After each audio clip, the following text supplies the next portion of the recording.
Talking cure అంటే ఏంటంటే మాట్లాడడం వల్ల చాలా వరకు రిలీఫ్ వస్తుంది.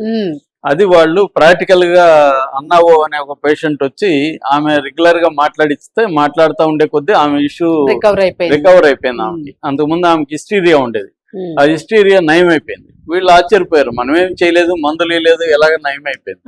అప్పుడు స్టడీ చేస్తే ఆమె మాట్లాడడం వల్లనే అణిచిపెట్టుకొని ఉన్న లోపల అంటే కాన్షియస్ అన్కాన్షియస్ అని రెండు ఉంటాయి. అన్కాన్షియస్ అనేది ఒక పెద్ద డస్ట్బిన్ లాంటిది.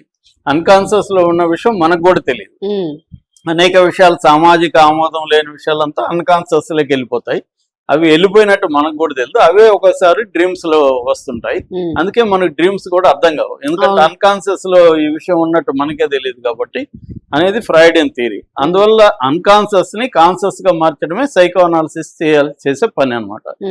సో ఇది అప్పట్లో ఫ్రాయిడ్ కానీ ఆ తర్వాత చాలా మంది యూంగ్ కానీ లకాన్ కానీ వీళ్ళందరూ చేసుకుంటూ వచ్చారు. సో అలాగా ఇప్పుడు ఆమె ఎక్కడైనా ఎక్స్ప్రెస్ చేసిందా? కొంతమంది ఏంటంటే ఎక్కడో ఒక చోట ఎక్స్ప్రెస్ చేయకుండా ఉండరు.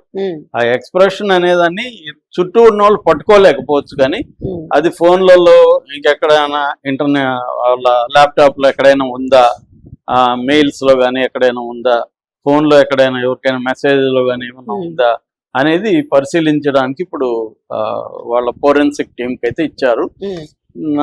అదేమన్నా ఉంటే కొంతవరకు గెస్ చేసే అవకాశం ఉంది, అది కూడా లేదంటే ఇంకా తెలిసే అవకాశం అయితే లేదు. జనరల్ గా చాలా మంది ఫోన్లలో డిలీట్ చేసేస్తారు, రికవర్ చేయొచ్చు, it takes lot of time. So అసలు ఫోన్లో ఆమె రాసుకుందా, ఎవరికైనా మెసేజ్ పెట్టుంటే వాళ్ళు ఇప్పుడు వచ్చి మాట్లాడేవాళ్ళు కదా, అటువంటి క్లోజ్ ఫ్రెండ్స్ కూడా ఎవరు ఉన్నట్టు మనకి ఇప్పటి వరకు అయితే కనిపించలేదు ఆమెకి. నేను మొన్న కూడా అనలైజ్ చేశాను, అది ఏంటంటే చాలా మంది ఎక్స్ప్రెస్ చేసుకోలేరు, వాళ్ళకి అటువంటి ఒక ఫ్రెండ్స్ ఉండరు, అంటే నాన్ జడ్జిమెంటల్ ఫ్రెండ్స్ ఉండడం కూడా వెరీ డిఫికల్ట్. ఇవాళ మనం ఎవరికైనా చెప్పుకోవాలంటే వాళ్ళు ఆల్రెడీ జడ్జి చేసేస్తారు, లేకపోతే దాన్ని తీసుకెళ్ళి ఇంకొక రకంగా చెప్తారు. అందువల్ల ముఖ్యంగా స్త్రీలకి ప్రాబ్లమ్స్ ఎక్కువ ఉంటాయి. మగవాళ్ళకి కొంత సర్కిల్ ఉంటది, ఎక్కడో చోట వాళ్ళు బయటకు కక్కేస్తారు, కానీ స్త్రీలు అది అణిచిపెట్టుకొని ఉంటారు. రెండోది మిడ్ లైఫ్ క్రైసిస్ గురించి చెప్పాను, అట్లాగే పెరిమెనోపాజ్ అండ్ మెనోపాజ్ ఈ స్టేజెస్ ఉంటాయి. ఈ స్టేజెస్ వల్ల కూడా ఫిజికల్ గా కూడా వాళ్ళకి హార్మోనల్ ఇంబ్యాలెన్స్ వల్ల కూడా చాలా మందికి డిప్రెషన్, మెంటల్ స్ట్రెస్ ఇవన్నీ వస్తాయి. సో ఈ స్త్రీల ప్రత్యేక ఇష్యూస్ మీద పనిచేసే వాళ్ళు ఎవరు లేరు, ఉన్నా కూడా చాలా తక్కువ మంది. ఇప్పుడు ఈ మధ్య కొంతమంది పెట్టారు, నాకు తెలిసి హార్ట్ టు హార్ట్ అనే ఒక ఇది ఉంది.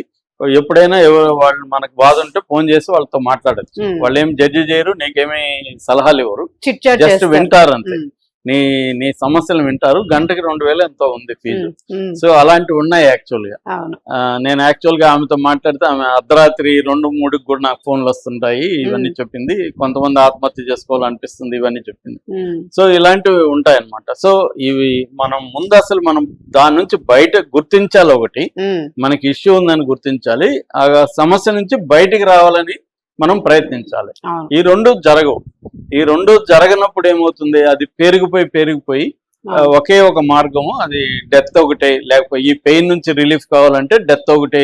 అంత అన్బేరబుల్ గా పెయిన్ ఎక్కువ అయిపోతుంది. మనం అనుకుంటాం డెత్ కి చాలా ధైర్యం కావాలి కదా చనిపోవడానికి, మరి ఆ ధైర్యం బతకడానికి ఎందుకు లేదని.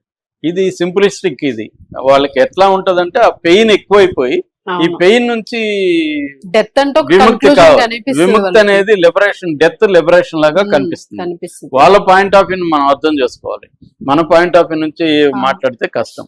సో అందుకని ఎవ్రీడే వాళ్ళకి బర్డన్ ఎక్కువైపోతుంది ఆ పెయిన్ అనేది. పెయిన్ నుంచి కావాలంటే డెత్ ఒకటే వాళ్ళకి మార్గంగా ఉంటది.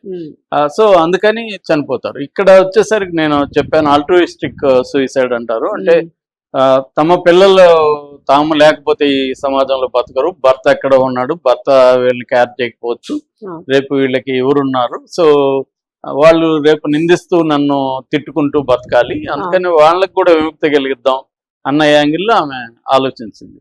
అది తప్ప ఒప్పు అనేది మనం చెప్పలేం, కానీ దాన్ని అర్థం చేసుకొని అలాంటి కండిషన్ ఉన్నప్పుడు ఏం చేయాలి, మనం అసలు ఎంతమందితో మాట్లాడుతున్నాం. ఇవాళ ఎవరన్నా ఫోన్ చేయకుండా ఇంటికి వస్తేనే మనకి మామూలుగా కోపం రాదు.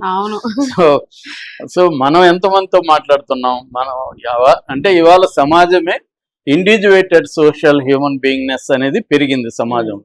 అంటే 2 ఈజ్ ఏ క్రౌడ్ అంట, ఇంతకుముందు 3 ఈజ్ ఏ క్రౌడ్ అనేవాళ్ళు, ఇవాళ 2 ఈజ్ ఏ క్రౌడ్. అంటే భార్య భర్త కాకుండా ఇంకొకరు వస్తే క్రౌడ్ అనుకునేవాళ్ళు, ఇప్పుడు భర్తకు భార్య క్రౌడ్ గా ఉంది, భార్యకు భర్త క్రౌడ్ గా ఉంది, ఎవరైనా ఇంకొక వ్యక్తి క్రౌడ్ అనిపిస్తున్నారు, భరించలేని ఒక ఇది వచ్చేసింది.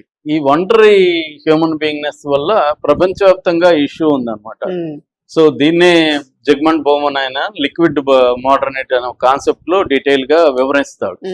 ఇవాళ సమాజంలో ఒంటరిగా హ్యూమన్ బీయింగ్స్ ఉండడం అనేది పెరిగిపోవడం వల్ల ఎలాంటి సమస్యలు వస్తున్నాయి అనేది ఆయన డీటెయిల్ గా ఇప్పటి నుంచో రాశాడు.